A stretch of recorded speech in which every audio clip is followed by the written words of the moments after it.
Bonjour à tous, bonjour messieurs. Nous nous retrouvons donc pour cette séance du Cercle du Renouvellement Spirituel consacrée au bilan, à la synthèse de l'état des lieux, des spiritualités, des religions que nous avons étudiées au cours des derniers mois. Aujourd'hui, c'est Eberhard qui nous fait l'honneur de nous présenter. Oui, l'honneur, hein, puisqu'il est enraciné dans le ciel, comme nous le précisait avant le début de cette émission, et bien qui nous fait donc l'honneur de nous faire part de sa synthèse, de son bilan. Je te cède la parole, Eberhard. Bon, merci Luc.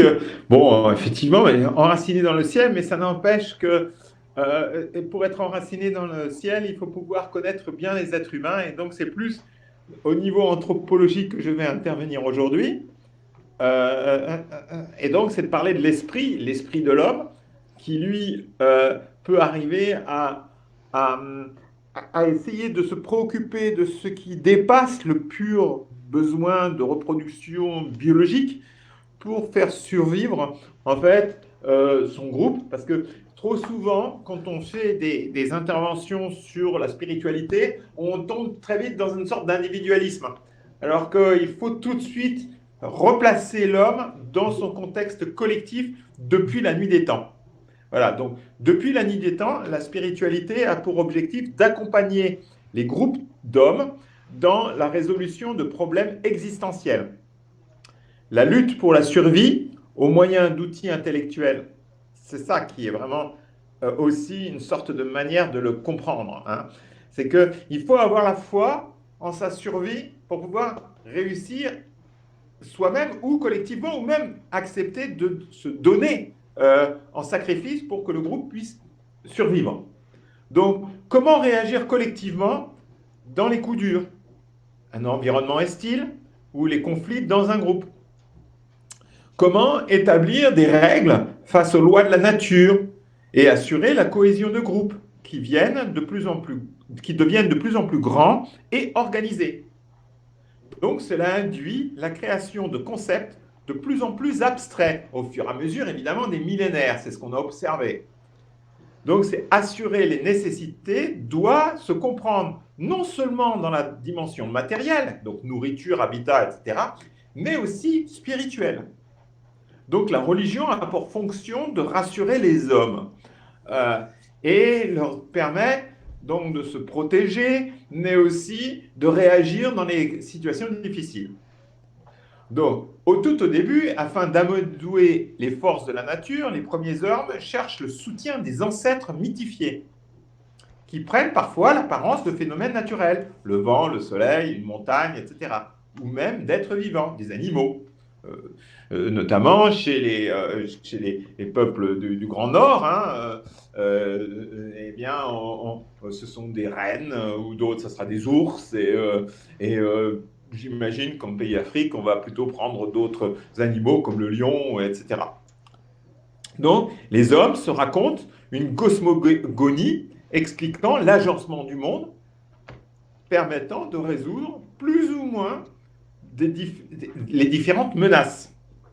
Donc, pour conjurer le sort, il faut éviter certains actes ou faire des dévotions. Donc, ce qu'on appelle donc tabou et totem.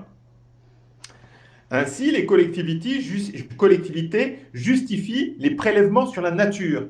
Parce qu'il faut bien se rendre compte, de toute façon, l'homme s'est bien rendu compte qu'il va falloir qu'il tire plus de la nature qu'il n'en donne, même s'il va rendre en dévotion une fraction du renne qui aura été tué, chassé, lors d'une cérémonie, alors ça sera la graisse du renne ou autre, eh bien, tout cela, c'est par rapport à une situation de crainte des éléments donc, de la nature qui pourraient mettre en péril le groupe. Voilà. Les groupes grandissants, maintenant, là on va commencer à se trouver dans des situations un peu plus complexes, certains découvrant de nouvelles techniques, hein, avec l'agriculture et l'élevage, donc là on est dans le néolithique, les principes spirituels en eux-mêmes ne changent pas. Mais les rites sont alors assurés par des professionnels, les prêtres, et même une hiérarchie entre les prêtres. Ceux-ci sont, donc les prêtres, à l'origine d'un processus d'abstraction s'étalant sur des millénaires. Même l'invention du mot Dieu, en quelque sorte, est à considérer comme une révolution par rapport à la gestion des esprits par les chamans. Donc là, dans Dieu, dans le mot Dieu, on voit quelque chose qui agrège certaines caractéristiques qui sont un peu différentes d'un ancêtre mythifié. Mais ça reprend quand même certains éléments. L'ultérieure, donc unification divine, n'est qu'une conséquence inévitable d'une organisation sociale complexe, la civilisation. La conception du divin fait donc intervenir d'abord des caractéristiques spécifiques à chaque dieu. On dit le dieu, et on le voit, il est affublé de signes, il est habillé de telle manière pour qu'on puisse le reconnaître, soit sur des grottes, dans les bâtiments, dans les statuaires, etc. Puis des catégories de dimensions absolue décrivant le Dieu unique. Donc on est d'abord donc effectivement un Dieu avec des spécifications particulières, mais quand on va dans cette unification de Dieu unique, de l'unification avec un Dieu unique, eh bien là les catégories sont de plus en plus abstraites. Elles deviennent même quasiment totalement abstraites.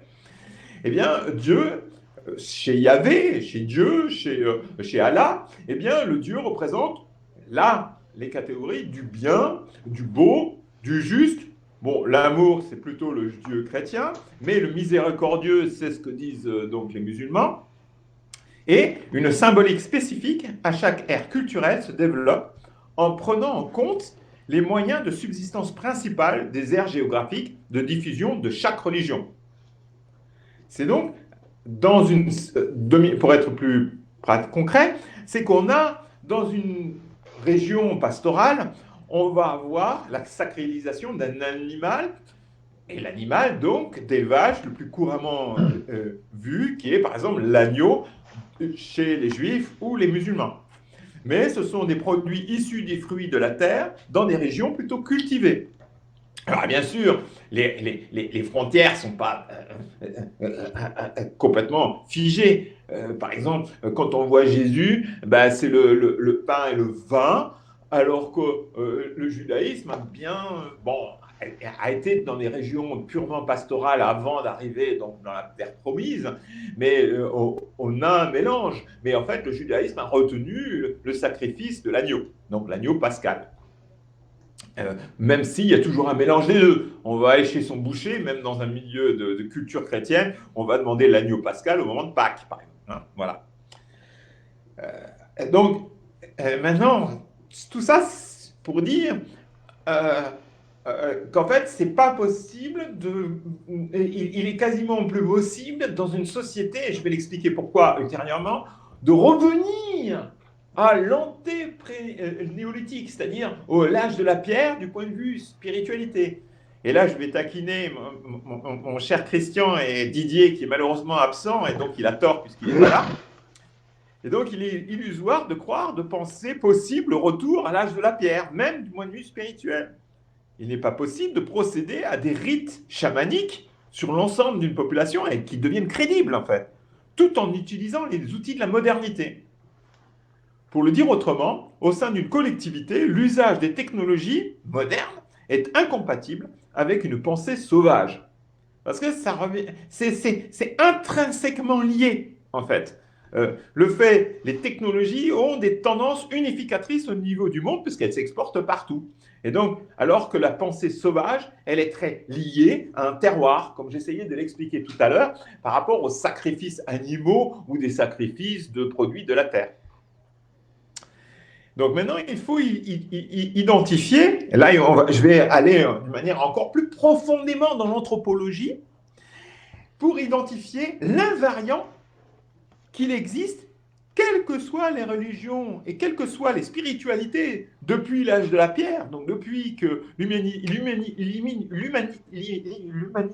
s'est construite, hein, l'humanisation s'est construite, eh bien l'hominisation s'est produite, eh bien qu'est-ce qui est caractéristique, mais toutes les religions. Et donc, et que ce soit sur le plan évidemment individuel et collectif, eh bien, c'est le prélèvement de ressources naturelles et qui est de plus en plus importante, qui est de plus en plus organisée. Donc, on va vouloir, pour sécuriser l'homme, et c'est ce que rêvait toujours même le Cro-Magnon dans sa caverne, ou le Néandertal dans sa caverne, c'est de pouvoir manger à sa faim. Et s'il a créé un Dieu, c'est pour qu'il puisse le soutenir dans les dures épreuves du blizzard pendant 6 semaines en hiver. Donc il faut qu'il vive, il faut qu'il prélève. C'est ça. Donc c'est, et bien sûr, tout ça, ça s'est développé d'une manière totalement inconsciente. Il y a un inconscient total là-dessus, y compris jusqu'à aujourd'hui. Donc c'est par l'entremise de la caste sacerdotale, et c'est l'interprétation par la caste sacerdotale, tous les dieux, et même le Dieu unique, ont justifié ces prélèvements. Hein, il disait, bon voilà, tu m'as offert donc la graisse de renne, ben, tu vas pouvoir réussir à chasser le renne. Voilà, c'est un petit peu, et à obtenir, à le tuer, ce renne, pour pouvoir te nourrir. Donc, avec la neutralisation maintenant, dans la modernité, des préceptes religieux, hein, le triomphe du capitalisme aussi, qui s'est rajouté là-dessus, eh bien, on assiste à un accaparement démesuré et suicidaire, sans aucune justification religieuse. Maintenant, on consomme ce qu'on a extrait et qu'on a produit sans aucune relation avec une dimension spirituelle. Donc on reste sur le plan purement matériel. Ça, c'est ce qu'il y a de nos jours. Alors là, j'ai fait vraiment un grand pas, une grande enjambée, hein, je veux dire, mais c'est pour montrer l'invariant qu'il y a depuis toujours. Donc nous nous trouvons actuellement dans une sorte de désert spirituel qui a pris des proportions inédites. On pourrait même parler d'un inexistant spirituel. Mais ce n'est pas le cas, car il existe, de par le monde, des religions encore très actives, comme l'islam, le bouddhisme, le shintoïsme, bon, ou l'hindouisme. D'autres diront on est dans la religion de la consumérisme. Mais le consumérisme, je ne sais pas si on offre vraiment quelque chose en sacrifice dans le consumérisme. Tandis que les religions encore, comme l'islam, le bouddhisme, le shintoïsme, etc., il y a quand même une dévotion, une offrande qui est faite au Dieu, au moins. Alors que dans l'autre cas, c'est bon, peut-être qu'on offre son argent, mais l'argent, c'est pas réellement, bon, c'est peut-être un peu le fruit de son travail, mais bon, là, ça se laissera discuter. Donc, c'est dévotion. Mais les religions, elles ne peuvent en aucun cas être considérées comme opérantes dans l'ère culturelle occidentale. Elles ne le sont plus réellement, les religions. Il faut donc procéder à un travail quasi archéologique pour identifier les éléments existants bien tangibles de ce qu'il en reste, en fait. Hein. Mais c'est comme on essaye de découvrir, ah bah tiens, il y a une petite pointe là, qu'est-ce que c'est quand on a enlevé, donc on a frotté un petit peu, est-ce que c'est vraiment, est-ce que c'est d'ordre de la pierre, est-ce que c'est métallique, est-ce que c'est du bois, etc. Et est-ce que ça a été fait par l'homme ou pas? Donc le message, donc il faut, comme on est dans une ère culturelle occidentale, d'obédience chrétienne, eh bien, il faut identifier où se trouve le message christique qui, à partir d'un substrat principalement juif, mais ou pour une part grec aussi, a été transformé par couches successives en chrétienté. Il est évident que la notion même de progrès, développée par les pères de l'Église, d'accord, est quelque chose de typiquement issu de notre ère occidentale et donc chrétienne. Donc du progrès spirituel par offert de Jésus, parce que Jésus a offert aussi un progrès, mais il était de l'ordre spirituel, purement spirituel. Il n'était pas en train de nous dire, ben voilà, vous allez développer des technologies, etc. Non, par contre, à travers les pères de l'Église, on est arrivé au progrès technique, puis financier, puis communication, puis tout ce que vous voulez, qui a ensuite inondé le monde entier au moyen de la colonisation. Ces progrès techniques n'ont pu être introduits qu'à la suite de réflexions juridiques permettant de séparer le sacré du profane entre le XIIIe et le XVIe siècle. Là, je vous renvoie un ouvrage très spécifique, très scientifique, je dirais, d'un certain Kantorowicz qui a écrit Les deux corps du roi, qui montre la mutation juridique qui ensuite, moi je l'interprète comme ça, a pu permettre le développement de la société économique, technologique, financière, etc., avec toute une architecture sociale avec comme place centrale l'État, a été mise, donc ça a été institué, tout ça. Mais il a fallu ces réflexions. D'ailleurs, je dis que les avocats, il faut pas faut se rappeler que les avocats, au début, étaient des prêtres au Moyen Âge, au Moyen Âge moyen chrétien, hein. Donc à peu près 11e, 12e siècle, les docteurs en droit se devaient d'être chastes, se devaient avoir été comme un prêtre, quoi, voilà. Ça, c'est pour ceux qui ne le savent pas. Donc toute l'architecture sociale, avec la place centrale de l'État, donc c'est ça. C'est ça qui a été mis en place. De même, l'institution des droits de l'homme, là, on est beaucoup plus loin encore, hein, avec son corollaire des libertés publiques, liberté de conscience et politique. Ça, tout ça, c'est vraiment l'Occident qui en a été l'initiateur. En Occident, du moins, il ne serait plus possible d'imaginer un espace social totalement investi par le religieux, puisqu'on a cette séparation. À l'inverse des mondes islamistes, on parlera évidemment d'Iran, d'Al-Qaïda, etc., où tout le religieux envahit l'espace social. Face à cet existant, donc il y a bien un existant, on ne peut pas dire qu'il y a un inexistant spirituel, puisqu'en fait, il a inondé d'une manière inconsciente toute notre société occidentale. Donc il faut introduire un domaine qui n'a pas été investi par aucune religion, c'est la place de la nature et les risques de destruction écologique principalement perpétrés par le capitalisme. Et donc, ça vient bien de chez nous. Mais néanmoins, comment gérer ce problème? Et là, donc, parce qu'il faut bien se rendre compte que la destruction écologique, elle ne peut pas être conceptualisée fondamentalement par les religions, parce que les religions ont été créées avant l'apparition du capitalisme. Et même lorsque le pape fait une encyclique qui s'appelle Laudato Deum, eh bien, c'est que mettre un pansement sur une jambe de bois, quoi. Et ne peut pas répondre aux graves enjeux écologiques. Donc, cette encyclique aurait pu sortir, par exemple, de chez Greenpeace avec quelques références chrétiennes en plus, quoi. En gros, c'est ça que ça correspond au Laudate Deum, que j'ai lu d'ailleurs, hein. Le message donc de François d'Assise, par contre, lui, donc qui a pratiquement, disons, 800 ans, me paraît plus opérationnel que celui du François actuel. Tout reste donc à faire pour introduire une démarche, ça c'est la conclusion, une démarche écologique à partir du corpus spirituel christique. Ça veut dire que le Christ qui a été dans la donation, justement, c'est là qu'on voit, nous, êtres humains, qui sommes, depuis l'âge de la pierre, des accapareurs, d'une manière un peu petit au début, mais de plus en plus grand. Mais c'était dans un inconscient, on a accaparé de plus en plus. Et le seul travail, aujourd'hui, urgent et nécessaire, entre part, c'est celui-ci. Il s'agit donc en effet de sortir de la maladie civilisationnelle de l'accaparement à un esprit de donation. Et pour faire de la pub pour mon petit business, hein, l'agriculture paysanne sacralisée en est la cheville ouvrière. Et je vous remercie de votre attention. Merci beaucoup, Eborhard. Donc c'est effectivement riche. Bon, c'est ta synthèse, je dirais, plus qu'un bilan, hein. Christian avait plus tiré un bilan de nos travaux. Là, c'est plus la synthèse que tu fais de ta vision, justement, des travaux qu'on a eus cette année. Qui souhaite réagir à la présentation d'Eberhard en premier? Claude, peut-être? On ne te voit plus, Claude, Ouais, en fait, hein. Ta caméra, enfin, pas évident. tu l'as Attends, coupée, peut-être, hein. ouais. Oui, je ne sais trop quoi dire. Ah ben, on a le droit de passer son tour, hein, c'est pas... C'est-à-dire que Eberhard, en fait, tu fais un tableau un petit peu de ce que toi tu crois ou tu penses. Enfin, je pense que c'est comme ça que je vois les choses. C'est pas trop à partir de ce qui a été échangé. Tu reviens quand même toujours un peu à la charge avec la nature, notamment à la fin.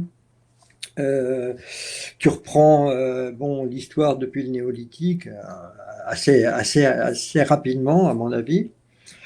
Et bon, moi j'avoue que je prélève des petits éléments qui me paraissent intéressants, mais alors évidemment tu dis des choses où on se rejoint, par exemple sur le fait que on vit dans un désert spirituel, ça je suis assez d'accord, parce que le matérialisme est triomphant partout, hein. On est dans la matière, quand on a perdu la dimension, les racines dans le ciel, justement. Mais ça, oui, je suis d'accord, mais je ne vois pas après comment tu arrives dans ton raisonnement. J'avoue que j'ai du mal à te suivre, à en revenir à cette notion de nature qui, pour toi, paraît l'issue euh, spirituelle de ce monde. Tu dis que les religions, bon, les religions enfin, les religions dans l'Occident, parce que ça dépend où, bien entendu, aussi qu'on se passe, se cassent un petit peu la figure. Ouais, c'est vrai. Moi, j'aurais pas la même définition, entre guillemets, de la religion. Là, tu dis la religion, elle est née à des fins pour rassurer l'homme. Alors, moi, je vois pas du tout les choses comme ça. Là, il faudrait vraiment que je reprenne les choses complètement dans l'autre sens, parce que en ce qui me concerne, bon, je ne sais pas si ça fait partie du débat, mais en ce qui me concerne, bon, il y a toujours une dimension de l'homme qui a été spirituelle, qu'il a perdu, ce qu'on appelle la chute aussi à un moment donné dans les religions. Il a perdu ses qualités spirituelles, il s'est inféodé en quelque sorte à la matière, il est retombé dans l'animal pensant qu'il était avant de devenir l'être spirituel que Dieu en a fait, que la vie en avait fait. Et il est retombé là-dedans, tout en gardant tout de même les dons divins qu'il avait, et donc il faudrait qu'il réoriente ces dons divins pour pouvoir se refaire. Et euh, le problème du monde, c'est le problème de l'homme lui-même. C'est l'homme qui doit se refaire, se recréer. Et il a la capacité de le refaire.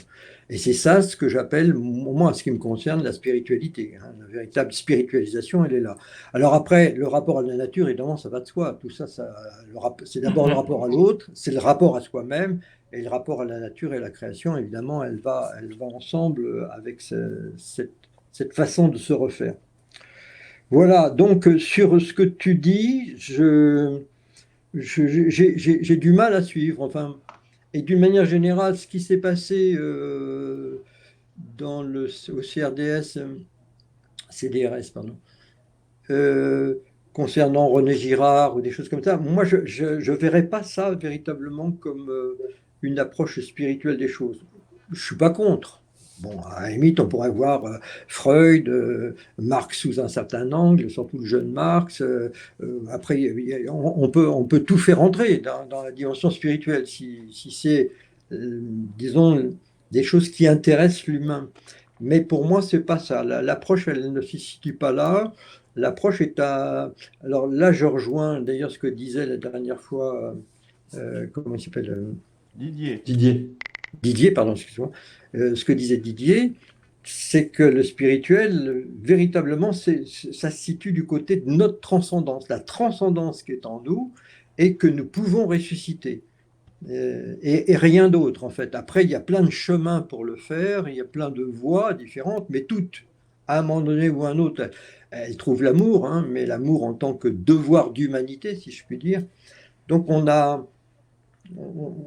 il faut relancer ce devoir-là, quoi. C'est une autre façon d'être. Et le vrai christianisme, celui, à mon sens, qui était prêché par Jésus, c'était pas pour en faire une religion, certainement pas.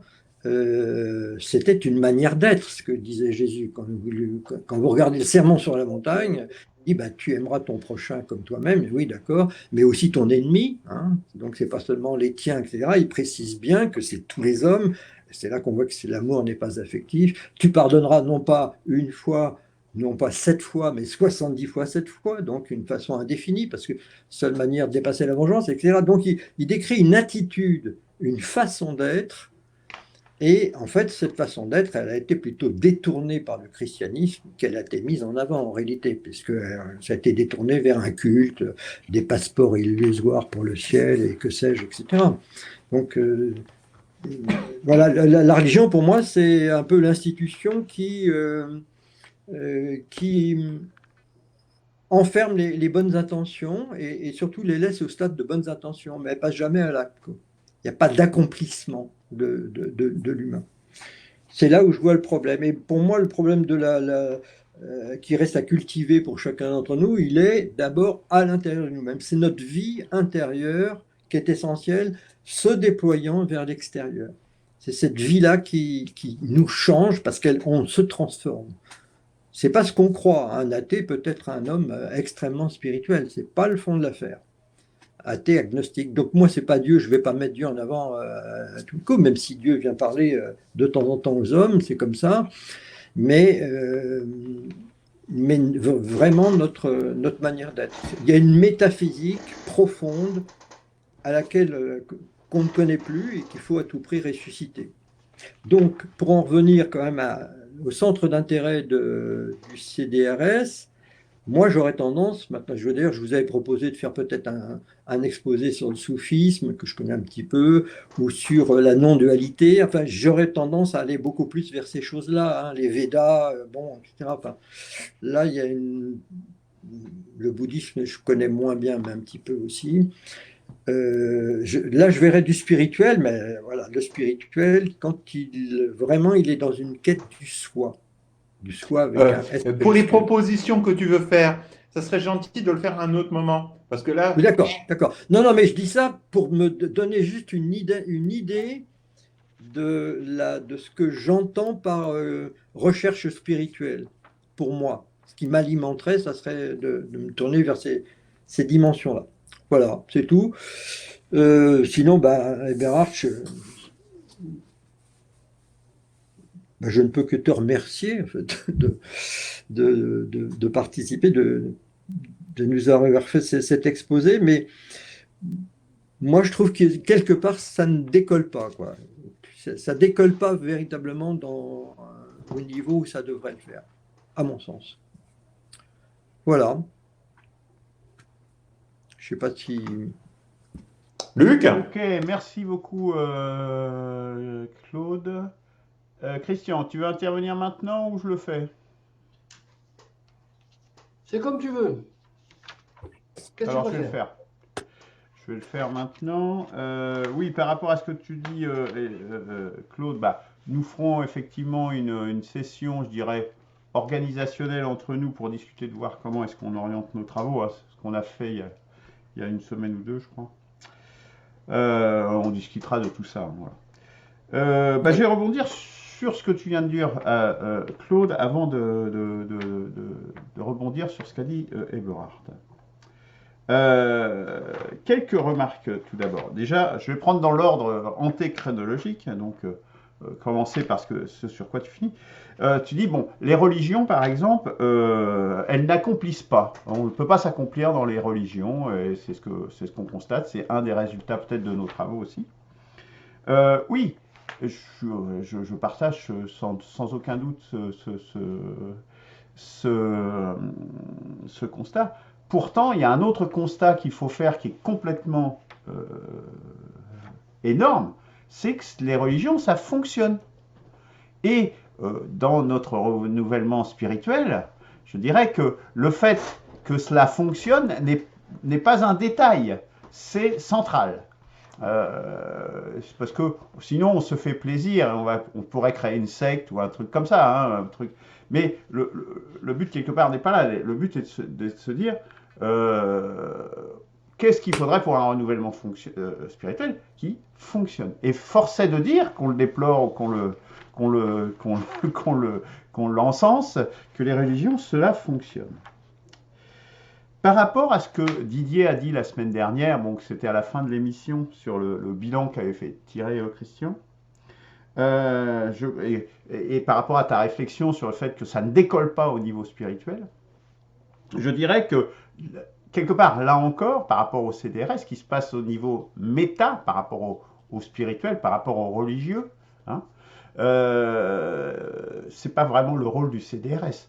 C'est-à-dire qu'en définitive, ce que vous déplorez, c'est l'absence d'un résultat, quelque part. Parce que le résultat de cette foi, de cet engagement, de cet engouement, ce sera le résultat de quelqu'un qui aurait regardé les travaux du CDRS, qu'on aurait tiré des conclusions et qui aurait créé un mouvement spirituel qui, lui, sera Mais je ne pense pas que ça soit la vocation du CDRS de faire ça. Nous, on est là pour travailler, à essayer de voir quelles seraient les briques qu'il faudrait mettre en place, quelles sont les choses qui sont à mettre en place. Hein. Un peu comme le CRC, Cercle du Renouvellement Constitutionnel, il ne cherche pas à créer une constitution, il cherche à réfléchir qu'est-ce qu'il faut pour construire une constitution. Voilà. On est au niveau méta, je dirais. Hein. Et puis, donc, j'ai un petit peu confondre le résultat et le point de départ, en définitive.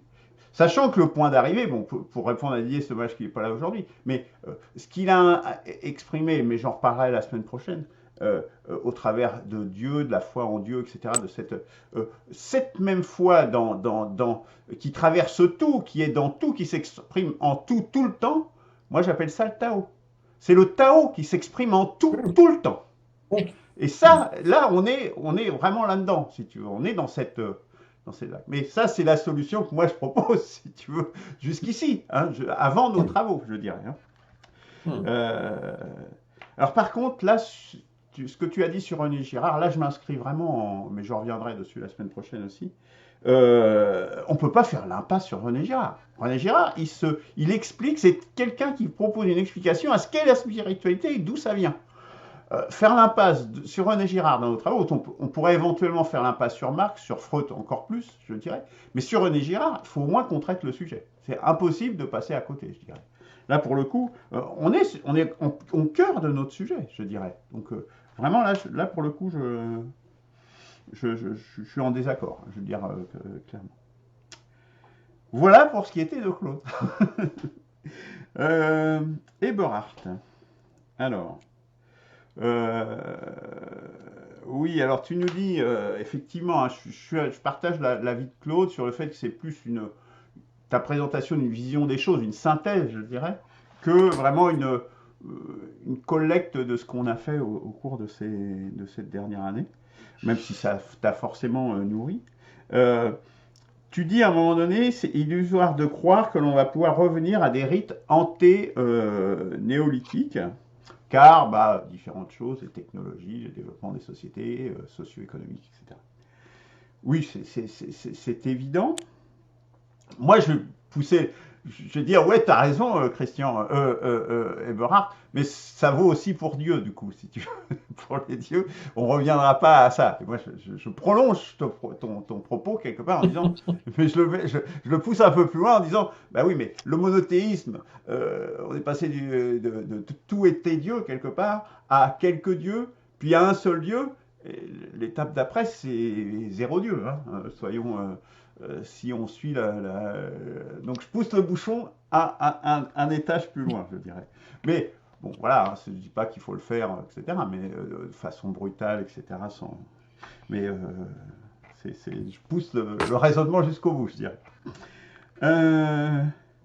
Bon, ça, Alors, un autre point important, mais je pense qu'on y reviendra, c'est que tu dis, et tu l'as dit de façon fréquente, c'est que s'il y a eu le capitalisme en Europe, en Occident, c'est pas un hasard, c'est lié au christianisme, etc.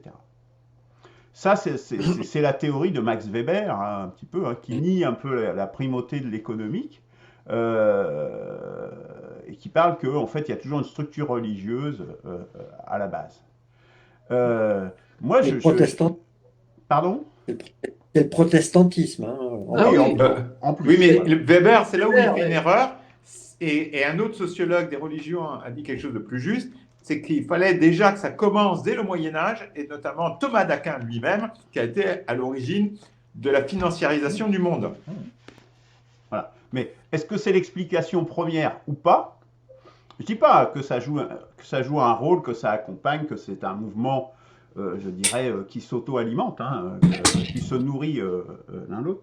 Mais la primauté de l'économique me semble important. Mais bon, je vais essayer de donner un exemple à ça. C'est parce que justement, sur ces réflexions de Max Weber, ça m'a donné l'idée de creuser un petit peu sur la Chine du XVe siècle. La Chine du XVe siècle avait développé le commerce dans toute la région jusqu'à l'Inde.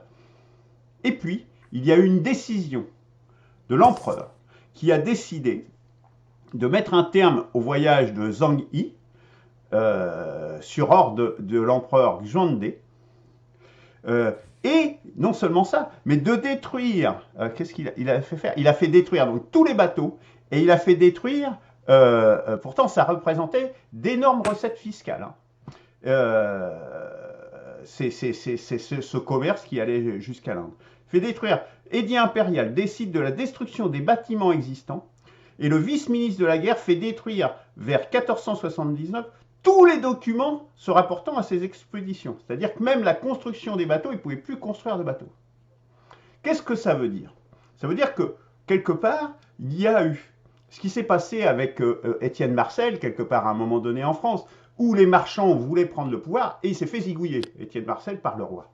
Eh bien là-bas, ils ont pris certainement une mesure encore beaucoup plus forte que ça. Ils ont en définitive dit, mais attends, cette classe bourgeoise qui fait du commerce, qui rapporte des recettes fiscales gigantesques, enfin, fatalement, ça voulait dire qu'il y avait une bourgeoisie commerciale qui était en train de se développer, elle devient dangereuse pour l'Empire, pour l'aristocratie et tout l'appareil d'État impérial, hein.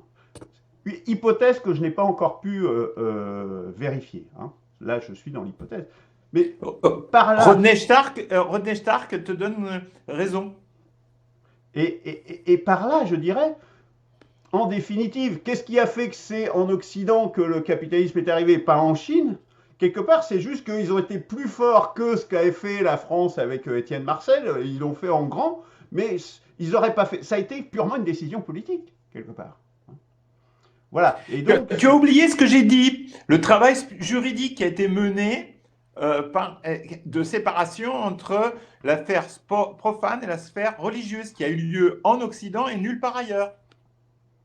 Oui, mais là, enfin, moi, je n'attire pas toutes les conclusions. Je dis que, à mon avis, l'essor du capitalisme aurait pu avoir lieu ailleurs. Et je pense qu'il était en train d'avoir cet essor en Chine, et ça fait partie des circonstances historiques. Alors effectivement, il y a des détails juridiques, etc. Mais ça, c'est du détail, je dirais. Les décisions politiques ont été la majeure. Bon. Mais je pense qu'on aura l'occasion d'en débattre, parce que je crois que Christian est également friand de cette question de la primauté de l'économique ou du religieux. Donc nous rediscuterons déjà de ça, c'est déjà au programme. Mais comme tu en as parlé là, j'ai rebondi dessus. Christian, ben je t'évoque et du coup je te passe la parole.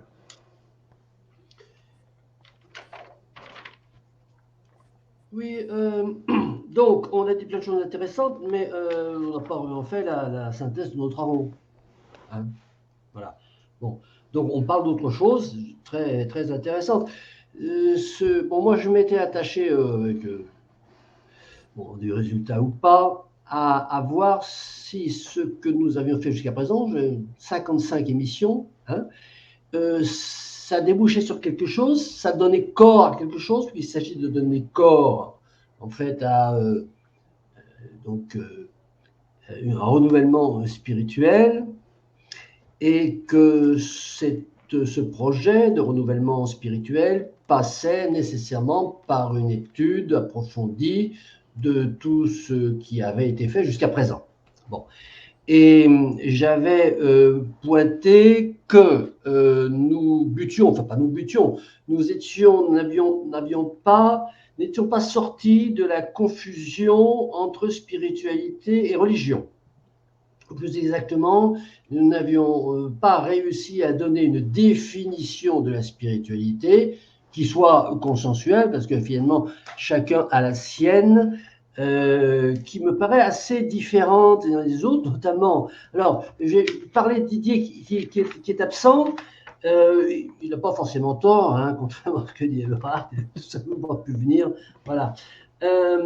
Il nous a dit la spiritualité, c'est retrouver la part de Dieu qui est en soi. Bon. Et de ce point de vue-là, il pensait que tout ce que nous avions fait dans le cadre de notamment les interventions que j'avais faites moi-même, qui parlaient d'autre chose que de la religion. C'est-à-dire que la spiritualité étant conçue, étant vue comme tout ce qui procède de l'esprit humain. Bon, alors c'est très large. À un moment, Claude a dit, oui, mais alors, Pourquoi est-ce qu'on a parlé de Girard? On fait aussi parler de Freud et de Marx. Mais oui, bien entendu. Moi, ma position, elle est là, elle est comme ça. Voilà. Là, si deux choses une, soit la spiritualité, c'est tout ce qui procède de l'esprit humain. Et donc, j'avais dit exactement, là, prenons le livre de René Passet, hein, les grandes représentations du monde et de l'économie à travers l'histoire, de l'univers magique au tourbillon créateur, et on a le plan du CDRS. Voilà. Il me semble que si on veut aujourd'hui voir si une spiritualité nouvelle émerge, ou s'il faut faire une synthèse, il faut d'abord savoir ce que c'est que les spiritualités. Est-ce qu'on étudie que les religions ou bien est-ce qu'on étudie les courants de pensée? Bon, et le marxisme, le freudisme, etc., etc., et la théorie de Girard, ou la loi de Girard, comme explication, en fait, de ce qui travaille l'homme dans sa tête et pas dans ses mains, me paraît faire partie, justement, de ce travail. Bon, ça c'est un survol général, il ne reste plus beaucoup de temps. Je vais juste à la volée reprendre des choses qui ont été dites, non pas pour les commenter, mais pour voir les portes de débat que ça ouvre. Hein, voilà. Alors, Eberhard dit, pas possible de revenir à l'âge de la pierre, notamment en matière de spiritualité. Bon, moi je pense le contraire, mais voilà un bel débat intéressant. Voilà. Alors d'abord, pas possible de revenir à l'âge de la pierre, on sera obligé. Donc c'est l'autonomie et l'hétéronomie. Hein. L'autonomie, l'homme a cru qu'il avait pris son autonomie à partir de, disons, de la révolution industrielle, de la fin du XVIIIe siècle. Et moi, je dis, il va être obligé de prendre en considération que la loi qui va, à partir de dans pas longtemps, devoir être celle qui suivra, ce sera la loi de l'hétéronomie. Voilà. Bon. Alors, un invariant, voilà. Eberhard nous dit quels sont les invariants depuis disons comme Girard, depuis la fondation du monde. Et alors ça c'est bon, j'ai tendu l'oreille. Il a dit les invariants, puis il n'en a cité qu'un. Il a dit c'est le prélèvement des ressources naturelles. Et l'homme a développé le prélèvement des ressources naturelles et il a dit de façon finalement inconsciente. Bon, alors voilà aussi un grand débat. Invariant depuis la fondation du monde. Alors, le prélèvement des ressources naturelles, et ce n'est pas un invariant, c'est la loi de la nature. Donne mon avis là, hein, la loi de la nature. Bon. Ce qui a changé à partir il y a 2 siècles, c'est le prélèvement illimité de ressources naturelles finies. Donc, lorsqu'on parle de ressources naturelles, est-ce qu'on parle de ressources naturelles renouvelables? C'est-à-dire, là où on est, là où il y a à manger pour 10, on ne peut pas être 11, et ce qu'on a fait pendant 300 000 ans. Bien, à partir d'un certain moment, on a dit non, non. Là où il y a à manger pour 10, on va pouvoir être 11, 12, 13, 1000, 2000, 3000. Voilà.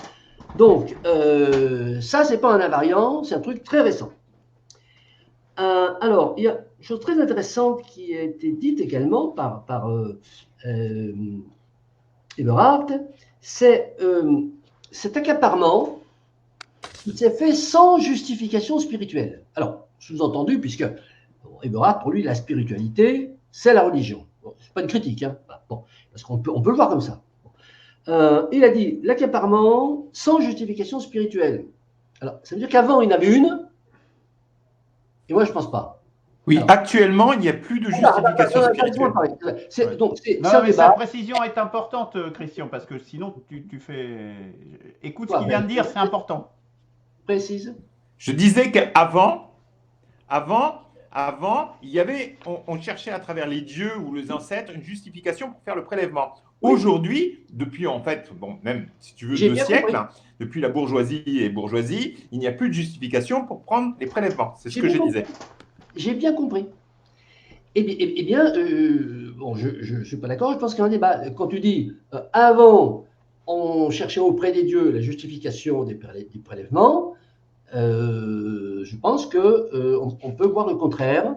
C'est tout simplement la loi de la nature, et ce n'est pas c'est pas justifié par les dieux. Voilà ce que je pense. Alors, autre grand débat très intéressant, christianisme et notion de progrès, ou christianisme et capitalisme, hein, si on veut. Hein.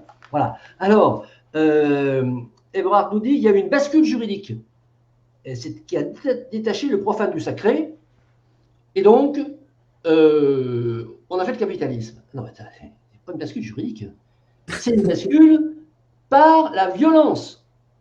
C'est-à-dire que le profane a détaché du sacré, et c'est-à-dire qu'on a pu installer le capitalisme, la caste des marchands qui a été empêchée hein, dans l'Empire du Milieu à partir du XVe siècle, comme nous l'a très justement dit Luc, eh bien, chez nous, voilà, les Girondins ont pris le pouvoir, ils ont massacré les prêtres, voilà, et puis, après ça s'est calmé un petit peu, mais on a détaché, ça, c'était pas une bascule juridique, alors après on a écrit les nouvelles règles. Mais la bascule, c'était une bascule révolutionnaire. Voilà. C'est-à-dire que les marchands ont pris le pouvoir et ils ont construit le capitalisme. Maintenant, il faut sortir, selon Eberhard, sortir de l'accaparement pour aller vers le divin. Oui, bon, voilà un joli projet. Bien. Claude nous dit, très rapidement, hein, on vit dans un désert spirituel à cause du matérialisme. Voilà aussi un débat. Moi, je pense qu'il y a une spiritualité actuellement très forte. C'est le croissancisme et la religion des experts. Voilà, ça. Alors, c'est un jour qui est issu du matérialisme. On est matérialiste. Moi, je trouve les gens très, très, très spirituels actuellement. Ils croient à des tas de trucs. C'est incroyable. Disons, les croyances, qui sont fausses, hein, mais qui sont là. Alors, les croyances nouvelles elles sont plutôt fausses par rapport aux croyances anciennes. Grand débat aussi. Voilà. Bon, écoutez, c'est tout. Bah, c'est pas mal tout ça. Bah, Eberhard, voilà. Il nous Oui, reste, non, j'ai un point très important parce que temps, toi, au moment de la Révolution française, la séparation du profane du sacré, et là, je te donne catégoriquement tort parce que tu n'as pas les références nécessaires. Il y a un intellectuel de très haut niveau, en gros du début du XXe siècle jusqu'au, je dirais, milieu, deuxième tiers du XXe siècle, qui s'appelle Ernst Kantorowicz, K-A-N, je vous l'écrirai en note séparément, qui a écrit Les deux corps du roi. Et il parle de la mutation juridique qui a eu lieu entre le 11e, mais surtout, non, 12e et 15e, 16e siècle. Et il montre clairement, j'ai même fait une synthèse de certains sur une page, et je peux vous l'envoyer si vous voulez, qui montre comment le profane et le sacré, comment le système occidental a donné un lieu d'épanouissement pour chacune des ères. Donc là, on n'est pas au XVIIIe siècle avec la Révolution française, on est bien avant. La Révolution française n'est qu'une conclusion révolutionnaire politique concrète de ce qui a été écrit à partir du XIIe siècle. C'est impressionnant ce genre de choses. Et ça, personne ne connaît, ça s'appelle Les deux corps du roi. Et je vous envoie à chacun, tout à l'heure, ma page de synthèse, ça fait une page ou deux pages. Non, j'ai fait que des extraits. Et quand tu lis ces extraits-là, tu vois que les juridiques, les hommes de droit étaient en fait des prélats. Et c'est eux qui se sont mis d'accord pour que chaque ère ait son lieu de développement. Et c'est ce qui a permis la bourgeoisie de se développer. Et la bourgeoisie, si je vous rappelle bien, elle s'est développée dès les villes, la constitution des villes. Elle n'en peut que se développer parce qu'il y a eu un air de sécurité juridique où le roi n'avait pas tous les droits, où le religieux n'avait pas tous les droits, et il devait être respecté. Alors que dans un air de la Chine, eh bien, ça n'était pas comme ça. L'empereur avait tous les droits. Dans l'islam, l'empereur a tous les droits. Et ça, c'est très important. Et ça, il n'y a pas que ça. J'ai aussi un autre, il s'appelle Rodney Stark, un sociologue des religions, Rodney Stark. Non, mais on était déjà dans le débat, là. Hein. Non, mais tu disais des choses… On est déjà dans le débat. Je dis qu'il y a un débat, hein, voilà. C'est-à-dire que la prise de pouvoir par le capitalisme c'est, d'après toi, une bascule juridique qui date du XIe ou du XVe siècle, etc., etc. Et moi, je dis que ça s'est fait autrement. Donc, voilà, on est dans le Mais je débat. vous envoie les extraits. Oui, mais oui. Non, mais attends qu'on ait le débat. Une œuvre complète de Robespierre aussi, si Il tu est, veux. Bon, il est, Non. je pense qu'il est inscrit au programme déjà, forcément. voilà. Donc, Donc, je veux dire, simplement, voilà. c'est pas pour je veux dire, zapper ce que tu dis. Et ben, je dis que là, on est dans le débat. Tu me dis que j'ai tort, bon, très bien, parfait. Bon, Non, c'est cette logique de l'accaparement. Le débat est d'autant plus, me semble d'autant plus pertinent que nous avons effectivement des théologiens comme toi qui soutiennent cette thèse. Donc le débat est éminemment pertinent, semble-t-il. Mais c'est la notion de prélèvement, de prélèvement de l'homme. Ça n'est pas qu'une loi de la nature. L'homme a prélevé de plus en plus. Là, c'est un autre débat, ça. Là, oui, mais ça, c'est l'existence spirituelle. L'existence spirituelle. Le prélèvement est-il quelque chose de divin chez l'homme, spirituel, ou est-ce que c'est bassement organique?